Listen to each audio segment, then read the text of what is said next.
Shalom, friends. Thank you for joining us. We're so glad to have just last minute put this program together with Purim coming up. It feels like all week, the week of Purim, but really not till Sunday. And glad for some of you who are tuned in live here. And of course, most of you who are listening by podcast or YouTube after the fact. And it's a great delight to have Rabbi Jonathan Spira-Savett here again. Now a regular at Valley Beit Midrash, and hopefully only to increase time spent together. Just incredibly thoughtful and compassionate spiritual leader. Rabbi Jonathan Spira-Savett has served for nearly 15 years as rabbi of Temple Beth Abraham in Nashua, New Hampshire, a wonderful congregation that I've had the privilege to visit some years ago, and is co-host of Tov, a podcast about the good place and Jewish ideas. And I recommend that podcast, not only because I had the delight of loving that show. There's very few shows I've watched, and I watched that show in its entirety. And I had the privilege of being on that podcast. And if you also watch the show The Good Place, I'm sure you'll enjoy it as well. Jon has taught social ethics, bioethics, and environmental ethics in Jewish day schools, supplementary programs, teen philanthropy projects, and wider community adult education projects, and he serves on the ethics committee of Southern New Hampshire Medical Center in Nashua. Jon's writings and recordings about Torah and current events are on his blog at rabbijon.net. He's immediate past president of the Nashua Area Interfaith Council, co-convener of the Greater Nashua Housing Justice Group, and co-founder of How to Be President, an initiative to transform how we learn about candidates by asking better questions. Jon was ordained and received his MA in Jewish education from JTS and is an active alum of the Wexner Graduate Fellowship. He did his undergraduate studies at Harvard College. Jon grew up in St. Paul, Minnesota, and is a proud alum of the Talmud Torah of St. Paul, to which he owes his interest in ethical philosophy, text study, and Hebrew language. And this is a great opportunity for us today to get our heads and hearts and minds into Purim. And I know Rabbi Jonathan Spira-Savett has an interesting insight to share with us today. So welcome. Thank you so much for being back. Thank you. And thank you all for being here, and a welcome to those who are listening in afterwards. And I really appreciate Valley Beit Midrash for giving me this platform at the last minute to teach some things and kind of workshop some things I've been thinking about intensely related to the upcoming Purim. And thank you to Rev Shmuley and to Alex for putting this together. And I do also want to give a shout out to a lot of colleagues, particularly in the Rabbinical Assembly. I'm part of the conservative rabbinic network, where there's just been all kinds of conversations that began 2 or 3 months ago about how we would possibly celebrate Purim with joy at this time of war and when the hostages are still being held. And so I have a lot of colleagues whose back and forths, little conversations and online exchanges and other things, and particularly my colleague, Rabbi Karen Brees Medwed, who convened some of these conversations among rabbis, and with whom actually I recorded another conversation last night. And so I also have a series of Adar-specific conversations for 5784. And if you want to pick up on any of those themes and see what some of the other things are being talked about in the Rabbi Network, you can look at rabbijon.net. But very much, and I was very much resonating with the intro video, and hoping very much that our learning is mevili de ma'aseh, that somehow by learning today will somehow lead to the release of those who are still captives, and an end to the war and the sufferings of Israelis and Palestinians. So I wanted to talk a little bit about why I wanted to talk about this theme. And in a broad sense, the Megillah has been fascinating to me for several decades, my early adulthood. And I think that some things when I was actually in college sparked this idea for me that really the best Jews in the Bible, who are models for us as contemporary diaspora Jews, are the Jews of the Megillah, both because of their sociological situation as people living in a diaspora in a time, when exile was not a necessary condition for Jews, and also their spiritual situation in a world far from prophecy. And sort of later on, I picked up this idea, which perhaps is common knowledge already, of the idea of Yom Kippur as Yom Kippurim, that Yom Kippur is somehow meant to be compared to Purim, and a story in the Megillah that seems so opposite to the clarity and the moral seriousness of Yom Kippur, that somehow that actually is a dimension of Purim. So I've really been thinking about that for a long time. And particularly over the last 10 years, I can date this. I've been teaching out of an insight of Dr. Aviva Zornberg's. Again, I'm going to mostly up and down credit other teachers for this. And Dr. Zornberg's take on a central moment in the Megillah has come. I've sort of taken this to be what I call a mi Yode'a world, a world of who knows, which seems like such a Jewish kind of thing to say, probably ich weiß, something like that. As we go on and forward, who knows about what life will bring and the world will bring. But it's really a take that she has on a particular moment in the Megillah. It's a moment in chapter 4 when the plot of Haman has been revealed, and everyone seems to know about it except Esther, Queen Esther. And Mordechai brings to her this challenge of stepping up into action. And in the course of Mordechai getting a message to Esther, he says, if you keep completely silent in this time, relief and rescue will come to the Jews from another place, and you and your father's house will perish. And who knows if for a time like this you have arrived at royal power. Umi Yode'a im la'et kazot higat lamalchut. And Dr. Zornberg says that this is a really striking formulation, because if this was a story in the Torah, then someone would say to someone else, certainly God has brought you to this role and to this occasion. And indeed, the story of Yosef, for instance, which a lot of the story of Esther is modeled on, that is indeed, what people say around Yosef, that God has brought him to this moment. But in the Megillah, all they can say is mi Yode'a. Who knows? It's possible. And so I'm going to come back to this verse particularly and put this in the center. And so why, especially this year, this kind of who knows question? For me personally, this is so much since October 7th has been rocking my world and my knowledge of the world that I'm in, my moral knowledge of the world and my knowledge of the moral world around, and to some degree, even my moral insights about myself. My convictions about the place of Jews in the American world, that's something which I've had strong convictions about and live my life accordingly, that has been rocked by watching the reactions of people to Israel and to Jews. My sense of the role that anti-Semitism plays in American Judaism as compared to, say, the role of the study of Torah. What's the moral grounding under us when we are really pressed and under stress? What is the moral core of us? That too seems to be shaking for a lot of us.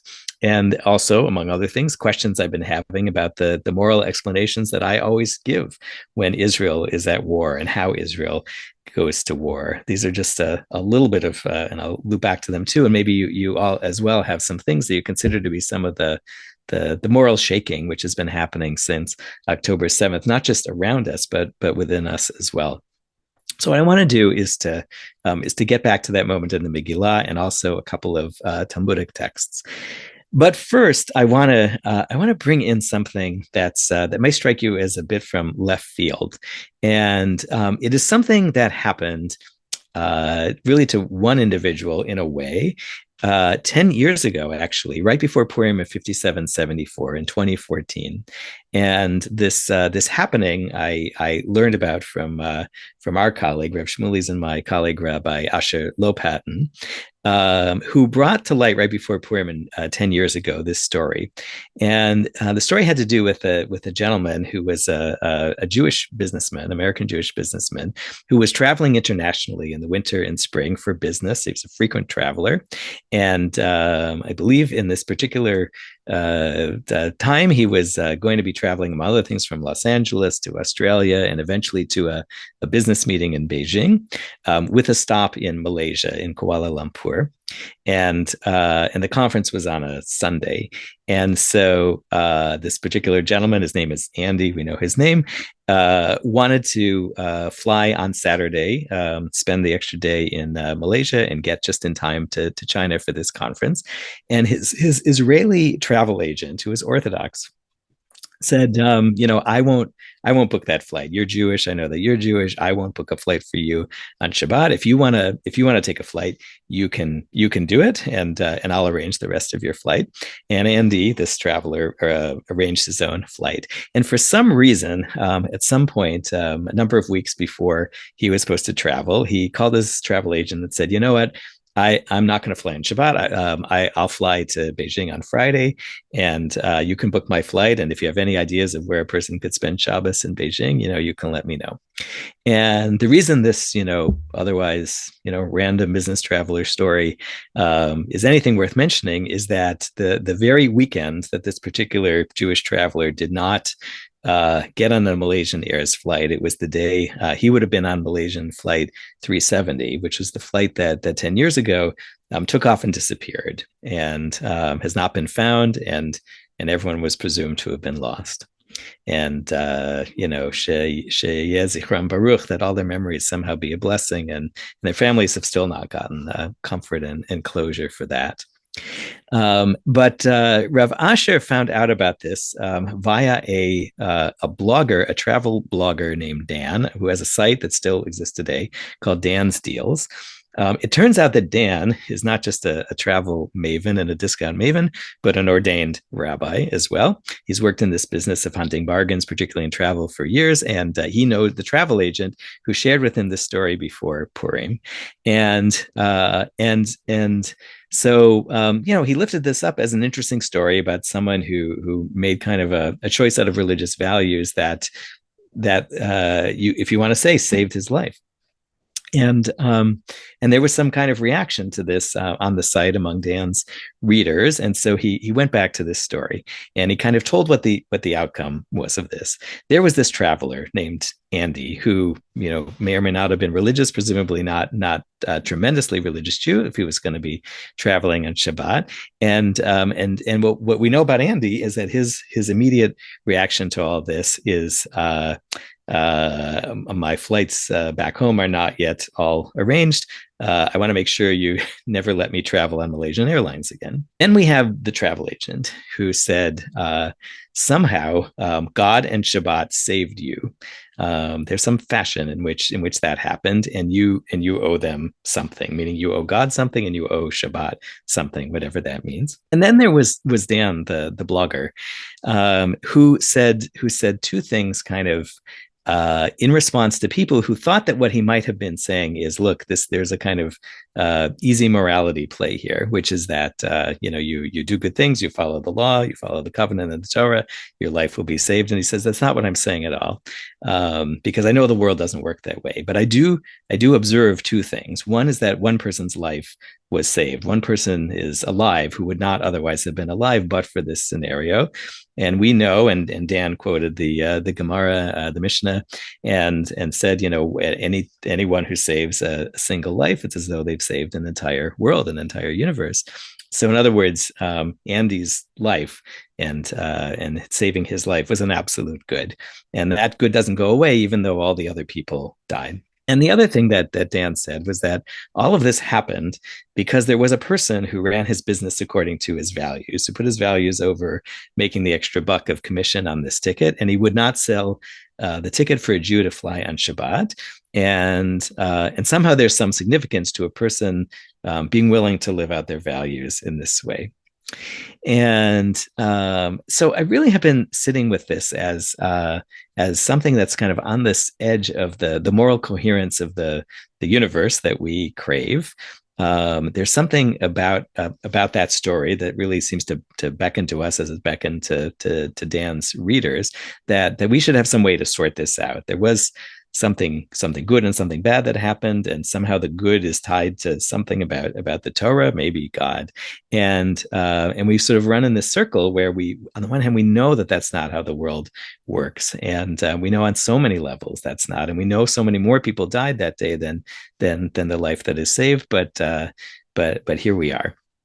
And I think actually that ever since then, this blogger Dan, rabbi blogger, travel blogger Dan, has been really onto something in terms of trying to locate a moral truth and a moral clarity in this situation, where there's also this, of course, absurdity of the loss of life as well. And part of what I've been looking for is a way to kind of extend that moral insight that he had somehow beyond the situation of one person to the, again, general situation that we find ourselves in.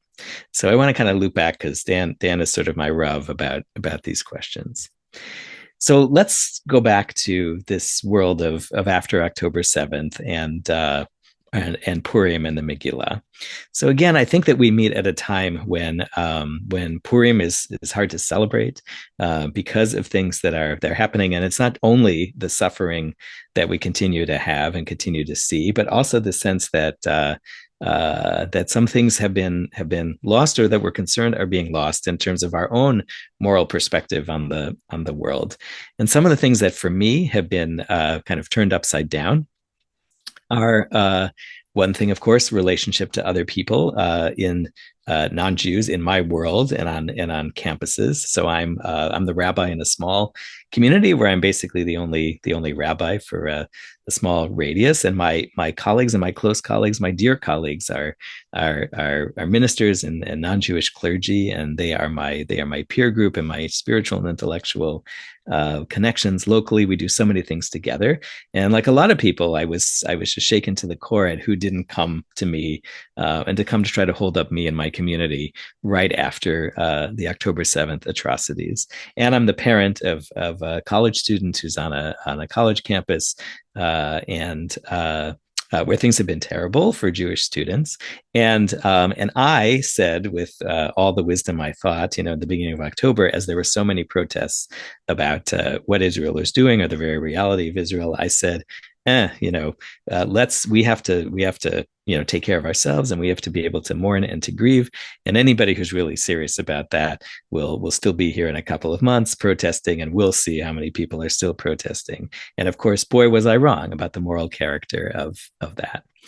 As I mentioned before, I have this sense that the moral center of our Judaism is at stake. And when push comes to shove, is it about Torah, or is it about this anti-Semitism?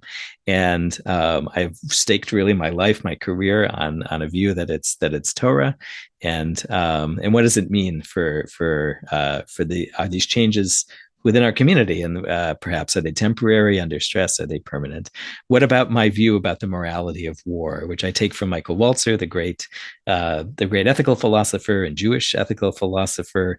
Do these things have enough to say about what's happening as we speak in Rafiach and Rafah?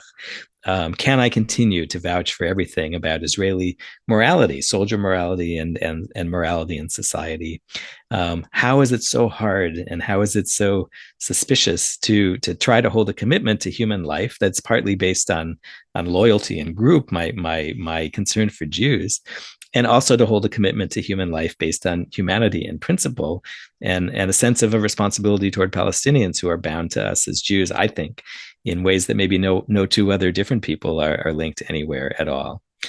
These are all kinds of things that have kind of had settled for me issues and been foundational, and now are kind of quaking, and they're inside me and they're around me. They're about my own moral center, and they're about my sense of the moral world. So how does our tradition frame this?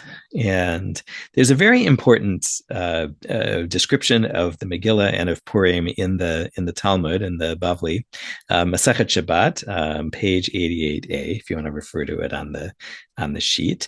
And in this particular teaching, there is a comparison of the Jews of the Megillah to the Jews of Har Sinai, the people who actually receive the Torah. And it goes like this.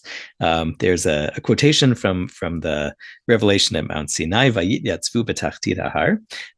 The Jews were standing beneath the mountain. Clearly pshat means they're standing at the foot, at the bottom of the mountain. Rav Avdimi bar Chama bar Chasa said, this verse teaches that the Blessed Holy One inverted the mountain above them like a vat, and said to them, if you accept the Torah, that's good, and if not, there will be your grave. So this, famous expression, "Kafa hakadosh baruch hu aleihem et har kegigit."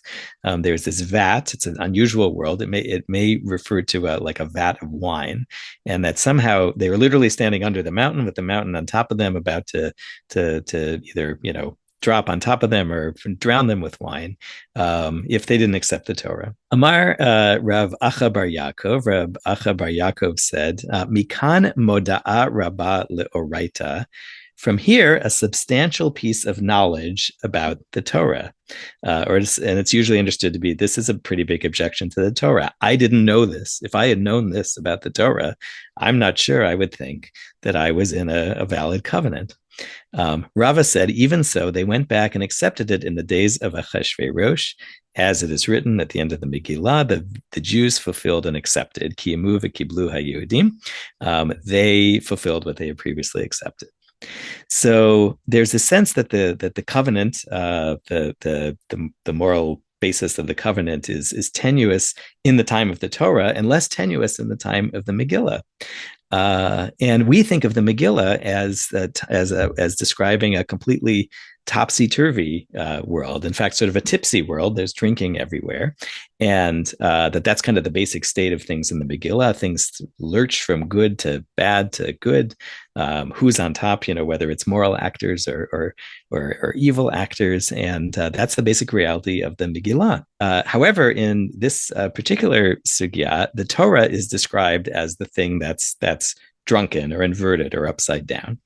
And that actually threatens us by its reality. And it takes the Jews of the Megillah living in their topsy-turvy world to somehow put the covenant on its right footing. And I've come to think of it as saying, on the one hand, that maybe what the Torah is threatening us with, in some sense, if it's possible to say this, is too much certainty about the moral basis of the world. The Torah says, if you obey the covenant, you get rains and prosperity. If you don't, there'll be drought and exile. And we know that's not the case. And if we stick too much to that, then we will not be on any kind of moral footing that we'll be able to sustain at all. We won't be able to tell the truth that way about the world. And maybe it's the Megillah that actually has the more right side up kind of picture. So I'm super intrigued by this, because we know that the world we live in is topsy-turvy in all kinds of ways. So the Megillah does not just describe the diaspora world, but it describes a lot more of the actual moral universe that we exist in, almost all the time. So from that, I want to finally loop back now to this text in chapter 4 of the Megillah.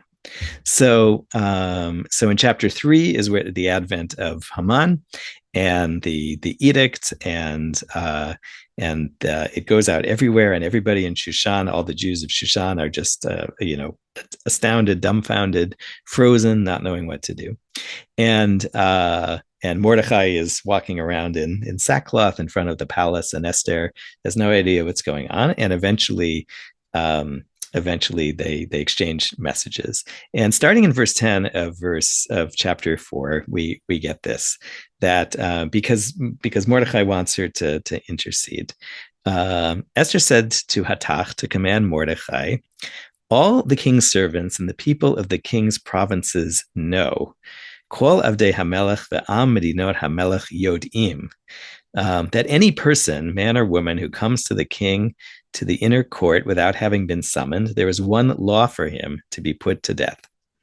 Only the one to whom the king extends the golden scepter may live, and I myself, I have not been called to come to the king for the last 30 days. They told Mordechai the words of Esther. Mordechai said to bring back to Esther. And here I'll repeat the verse I mentioned before.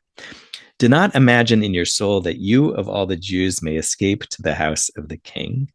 Al tidami bin nafshech, in your soul, lehimalet beit hamelech mikol haYehudim. Rather, if you keep completely silent in this time, ki im harech hacharesh tacharishi ba'et hazot, revach v'hatzala ya'amod laYehudim mimakom acher. Relief and rescue will come to the Jews from another place, and you and your father's house will perish. Ve'at uvet avich tovedu, umi Yode'a, and who knows if for a time like this you have arrived at royal power. Im la'et kazot higat lamalchut. Esther said to bring back to Mordechai, "Go, assemble all the Jews found in Shushan and fast for me. Do not eat or drink for 3 days, night or day. Also, I and my maidens will fast the same way. And with that, I will go to the king, not according to the law. And if I will perish, I will perish." So Mordechai went about and did just as Esther had commanded him.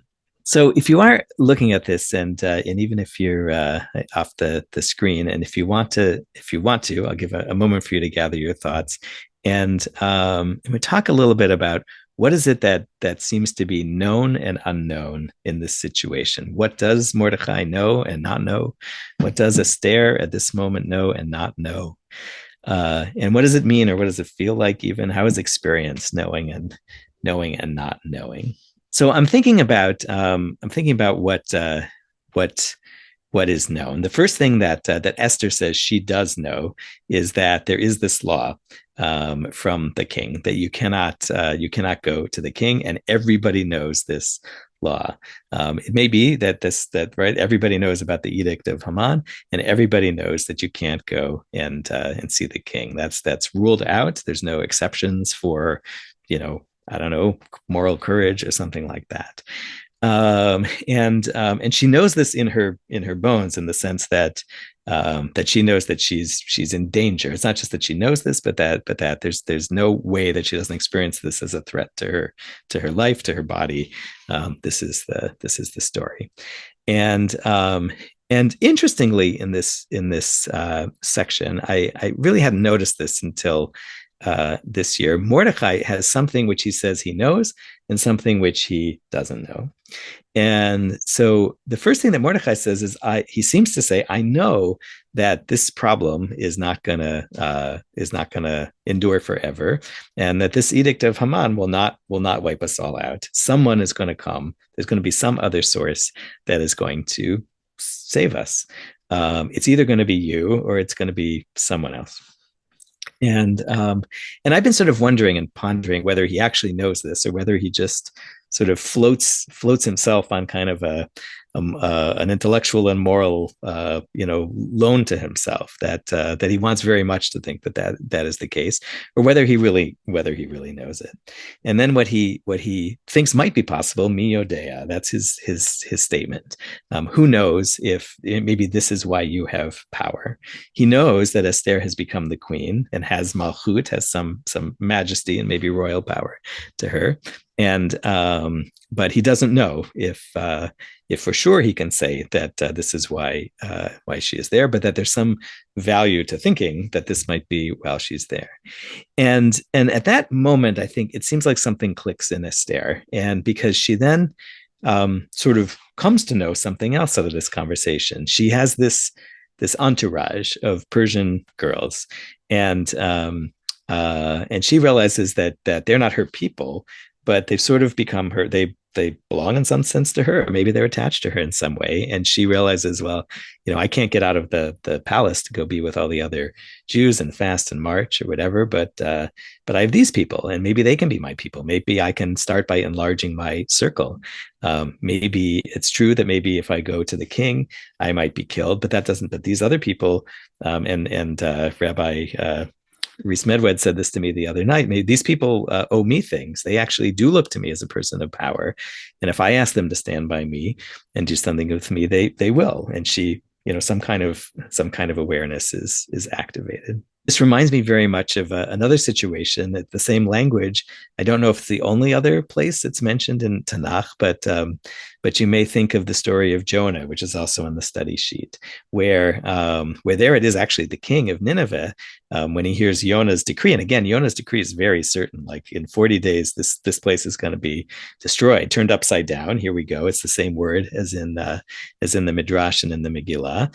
And the king, ordains that everybody fast and everybody everybody engage in mourning practices, and says the thing, Mi Yode'a Yeshuv, maybe the divine will go back on this plan to destroy us. There's this kind of echo between the king of Nineveh here and the Mordechai and Esther situation. So I think that in this place where so much is not known, I mean, Esther and Mordechai were astonished, I presume, that Haman could just come and he could turn the king against them and against their whole people in this way. They must be on quaking ground, that they each seem to grab onto something which they do know. And of course, Esther is kind of the more interesting and more central person here. And she may come to know that because Mordechai names it for her, that she has power, she has malchut, whatever that means, whatever that's going to result in, she has power, she has agency. And she comes maybe to know, if we can use that word, that that's a better basis for her to act on than fear, than her own fear for her life even, or her diagnosis of the situation. I am in a sociology where certain things are possible and certain things are not. Why don't I re-center myself about what I can do, who I can connect to, what my agency is? Mordechai has this idea that it's better for Esther to be the source of the solution than for somebody else. And he seems to be saying in that verse that the difference isn't in the outcome, which he believes or states is going to be the same either way. It's going to turn out okay. But it makes a difference whether Esther is the one who causes the things to be put back right, or whether it's this makom acher, whether it's somebody else. Now, the Midrash says that refers to the divine, in which case he'd be saying it's better if you take responsibility and do this than for us to have another, miracle story.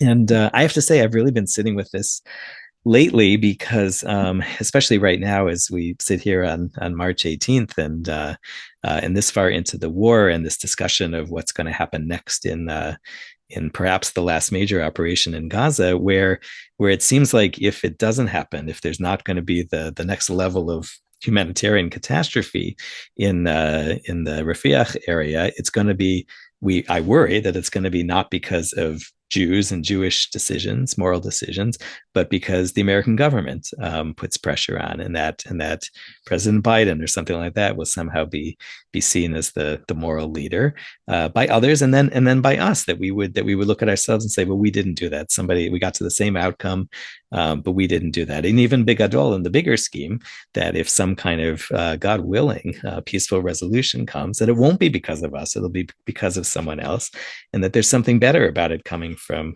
within. And Mordechai seems to know that. And if he doesn't know that, he seems to know that that much he's willing to say is how the world should work, and maybe that's his leap of knowledge. I think on Esther's side there is this sense that again, of looking to her entourage, to her maidens as a group that even though she hasn't seen them, and maybe they deserve a second look. Maybe they weren't there for her. Maybe they don't understand what it's like to be this hidden Jewish queen. And but if she opens up to them, that maybe she has enough power and stature in order to draw them forward. There seems to be something in which Esther is willing to vocalize her sense of uncertainty.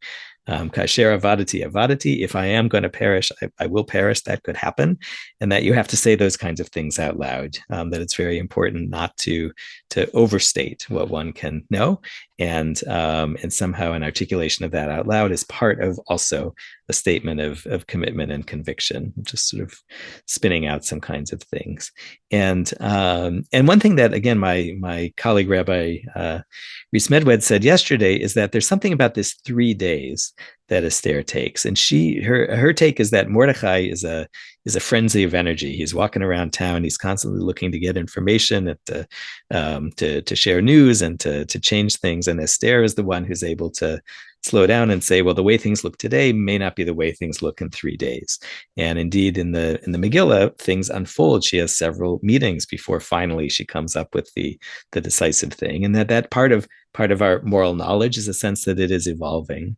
And maybe one of the things that's happening to us, I know for myself, is a settling into a final judgment, a final knowledge about what's going on. It turns out we didn't have as many friends as we thought we did after all. Turns out there's more anti-Semitism than I realized, when maybe Esther is setting an example of I know that's an important question, and I'm going to answer it day by day, and I'm going to keep going back to it, whether something changes on the outside or whether what's changing is on the inside as I figure out what to do.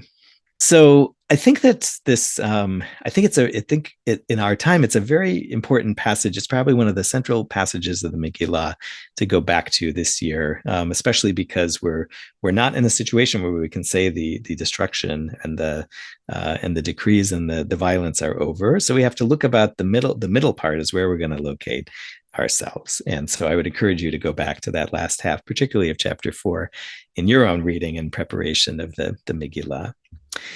So I want to attach this to one practice of Purim, which is the notion of ad delo yada, that the Talmud says that we have this obligation, apparently, to get drunk, to lose our minds in some way, levasume, whatever that means, to the point where we're not able to distinguish anymore between Arur Haman and Baruch Mordechai, between, blessed is Mordechai and cursed is Haman. It is a very odd type of thing to ask Jews to do, particularly when mitzvot are all about decision and control, usually, and self-control. This is the opposite. This is the opposite of that. And I guess it's maybe hinted at in the Megillah, the idea that these would be, days of celebration, and celebration, traditionally does involve wine, but certainly on Shabbat and on Chagim, we're not commanded to drink to that much. Even the Arba Kosot, the 4 cups of Pesach, are not meant to get us drunk, actually, at all. Joy, but not to lose ourselves. And in the authoritative Ashkenazi interpretation, the Ramah and the Shulchan Aruch is that not actually to get drunk, but to sleep. Sleep is another time, another situation where we're not in our full awareness. And I think being intoxicated and being in a dream state may be 2 ways of loosening our connection to kind of the moral universe we're in. And I've been thinking about what's the meaning of that practice, what's it all about, and it brings me actually to a teaching about a different thing that I think applies here, that I learned from Rabbi Shai Held at Hadar, who was talking, I believe, about the practice that we have of bowing, either bowing when we say the Amidah, or it might have been about bowing when we bow very low, right onto the ground on Rosh Hashanah and Yom Kippur during Musaf.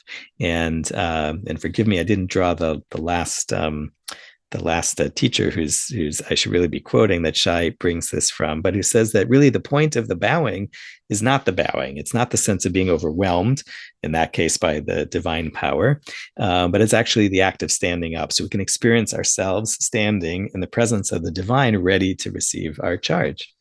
And it made me think that the point of the drunkenness on Purim is not simply to embody and to go to the extreme of taking on the topsy-turviness and the craziness of the Megillah world, but actually that the point of the mitzvah, if you want to call it that, is so as to come out of it. And that the point is actually to sober up, to get clear-eyed, and actually to emerge into the very same world in which one, quote unquote, got drunk, and to see that world. It's not any different than the world of the day before Purim, and to look at that and say, now I'm experiencing myself as a person with clarity, with the capacity to tell the difference between Baruch and Arur, between blessed and cursed. And I've been thinking about that as a practice of the experience of moral clarity. And on kind of a whim, I put this into the title or the description of this session, thinking about the difference potentially between moral clarity and moral certainty. I'm not sure that the terms have to be used this way. But I'm thinking that moral certainty is this kind of perhaps abstract knowledge of what actually is, what are our moral absolutes, but that really moral clarity is the experience of moral focus. And now sometimes I've been reading about that term. It's been used, in political circles to refer to kind of an oversimplification, often on the political Christian right, as come on, there's some very simple things that we should understand. But that really moral clarity isn't meant to be without nuance, but it's meant to really locate ourselves as much as possible with whatever moral clarity and stature we can have in the topsy-turvy moment that we happen to find ourselves in. I will be curious at what people think of that formulation about the experience of clarity, which again I think the Gemara illustrates as the experience of getting your mind back after after waking up, or after sobering up, or getting over the hangover of the moral confusion that we have. And in that sense, Purim exaggerates, perhaps, although this year doesn't seem an exaggeration. It's pretty on the nose, but Purim dramatizes what a morally topsy-turvy world is in ways that I don't have to detail for you all in the Megillah. And then Purim dramatizes what it means to come out from that. So I've been trying to think about what the take-homes from this are in terms of how to find moral clarity by analogy to that situation of Esther finally realizing that she has malchut, and the sense of coming out of the ad lo yada. How do we get from the ad lo yada, what I don't know, to what I do know? What can we know for certain?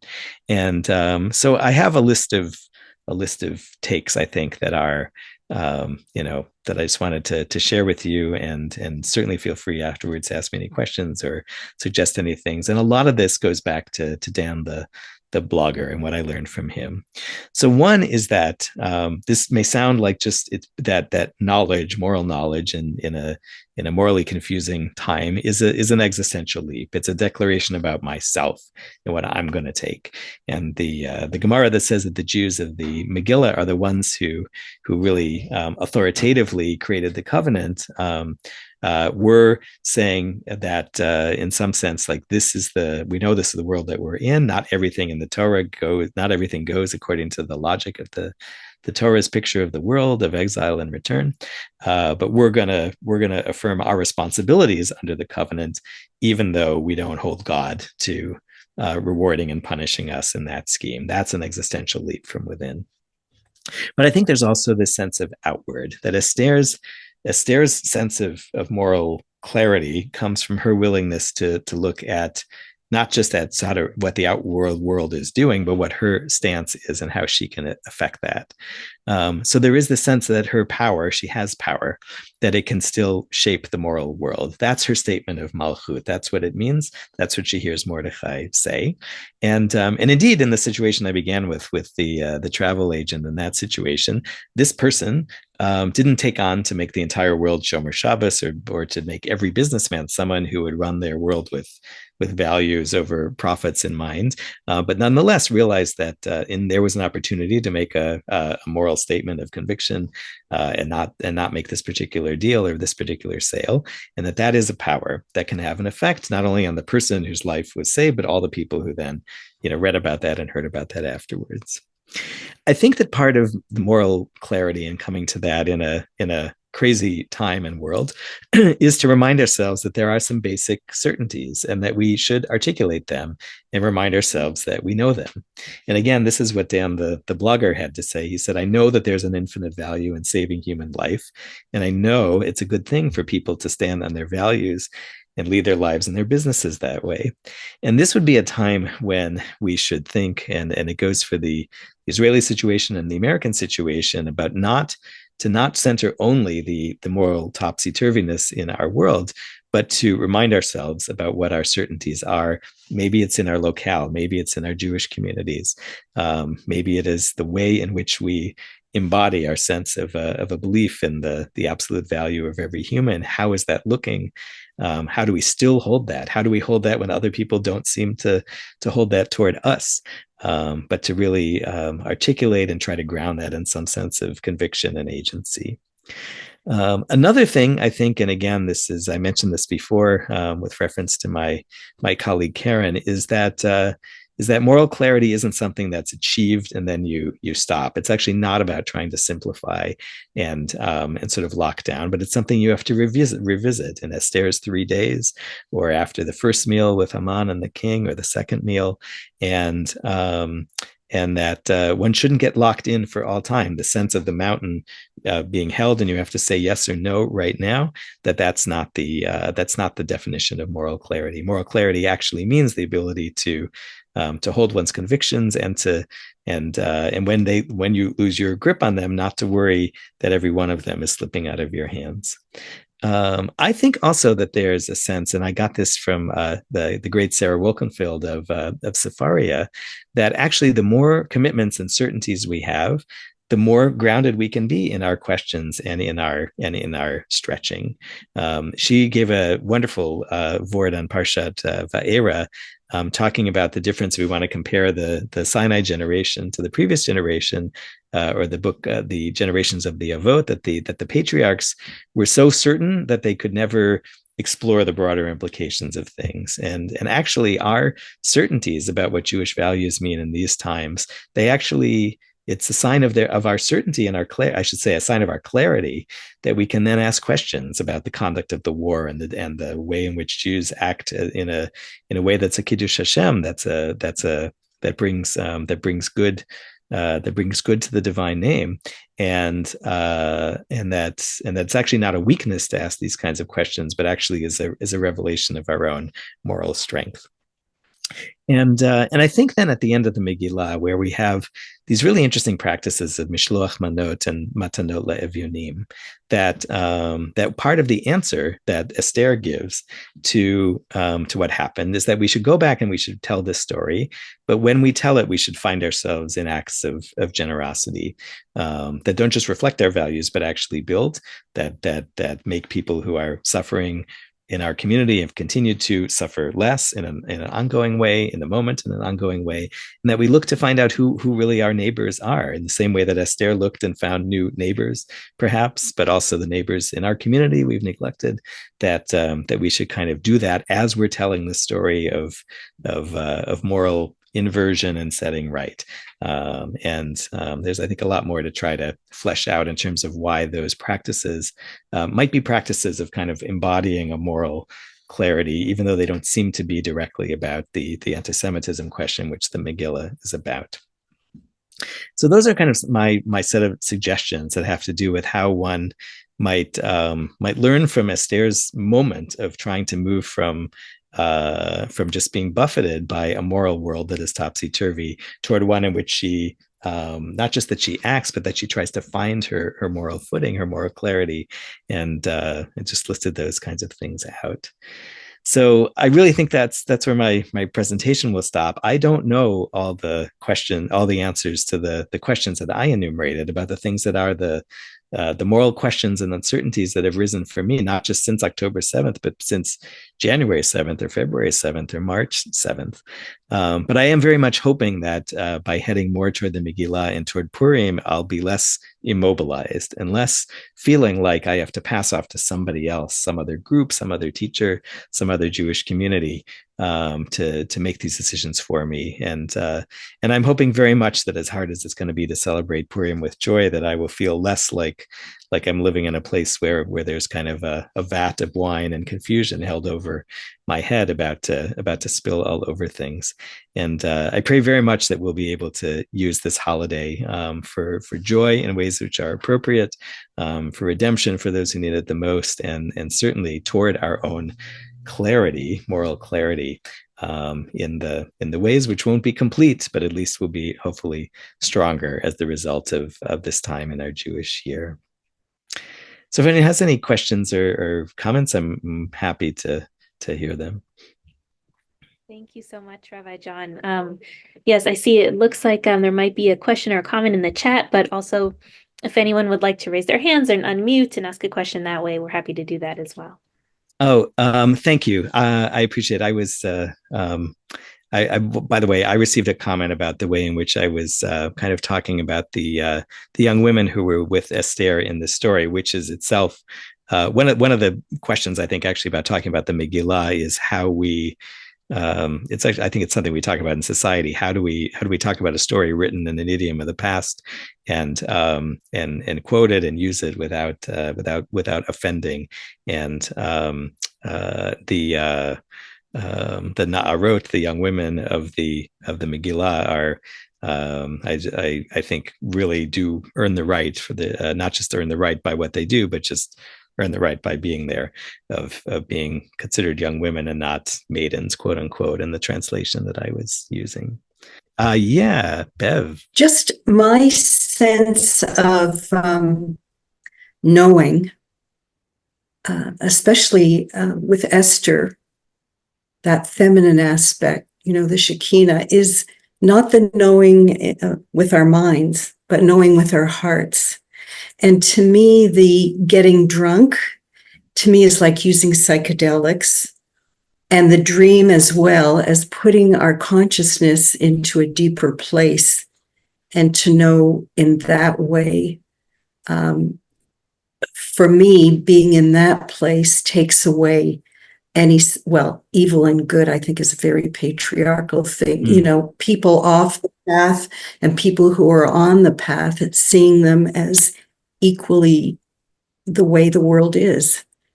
And whatever we can do to bring people back onto the path, not seeing them so much as different as, I don't know what I'm trying to say.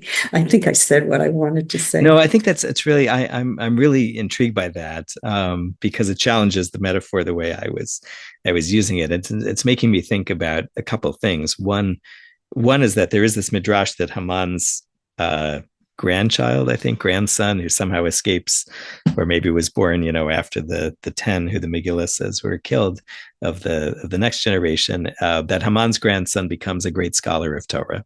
And that, again, I think this goes with maybe Esther's notion that what's certain today about who people are and who's against us and who threatens us and whatever, maybe it's not as clear, it's not as black and white. But I shouldn't even say it that way. It's not as binary. And but I'm also intrigued by what you're saying, that there is that there is a kind of human consciousness that surmounts the moral binaries, I guess. And I wrestle with that because we're in a time right now where there are clearly some people who are who are terrorists, and I know that our questions are, how far does that circle go out? And I certainly would wonder, not to put you on the spot, whether how you would take that sort of segue back from the psychedelic state back to this state that I'm in right now. Is that a welcome transition back, or is it a constant cycling back and forth? I'm not really clear on your question. So what I didn't want to say, when you said terrorist, for me, and what I've learned in the last couple of years from, I would call it interspirituality, and doing internal family systems, I see Putin or Netanyahu or Hitler as they're just like me. I'm very burdened too. I just don't have their power to express it in that negative way. But I have those same fears that make me do very bad things to other people and hurt other people, which now I'm aware of why I'm doing that. And those people just have the power to carry on and have not seen why they're acting that way. So I don't know if you say terrorist, no, it's just someone that's been so burdened in our toxic society. I don't see blame of anyone. I see it as these states, these governments that are forcing people to do things, brothers killing brothers, really, cousins. We're all related. And we're doing it because some power over us, like Haman, is saying, well, this is what you have to do. And thank God there are people saying, no, I'm not going to do that. I'm going to go out in the streets and march and say, this is wrong. Really interesting. I think that this is a good illustration of the difference between perhaps moral certainty and moral clarity, because I think, I don't think we have, I don't think you and I are on the opposite of taking that view. I certainly have a different view of the consequence of the terrorists who, the power that they do have has real consequences and hurts. I'm able, I think, in one sense, to hear the broader story that you're saying and see some of the truth in that. And my question to myself is, which part of that reality am I centering and having to act on in this moment, as opposed to, as you say, in the day after Purim, or the 3 days, or even now. Let's see taking responsibility. Well, interesting. Yeah. This is absolutely this question as to how we look at Jewish defense and self-defense and what are, obviously, this is kind of what this I'm talking about. Really, I think the midah of what we bring to that in terms of thinking about how we view self-defense and the different phases, and the Megillah being in it at Esther's immediate realization after one or two or meetings with the king, and or 3 meetings with the king after the fight, during the fight. These are all different things to have to evaluate, and some of the things that I think I'm trying to wrestle with, now, and will be a bit later on too. Chazan Randall, how about? And this, I think, is probably the last one we have time for. As I approach my own moral clarity in the current situation, I find that the loss of what I would call innocent civilian lives is becoming unbearable for me. And on this Shabbat Zachor, we're instructed to read Deuteronomy 25:17 through 19 about Amalek and our need to wipe out Amalek. I see Hamas as Amalek. And so I have real trouble balancing or trying to get to additional clarity, which is an evolution in thought. Yeah, thank you. So I do hope, I think that what we get to at the end of the Megillah is again not a conceptual tying up of these things, but for me, feeling a sense that the basic reality doesn't just, that includes the many dimensions that you're saying, and also includes our ability to that the judgments we come to and the actions we take are meaningful and powerful, and just locating ourselves as our own malchut is part of that, even though it doesn't tell us exactly how to see everything in a coherent way.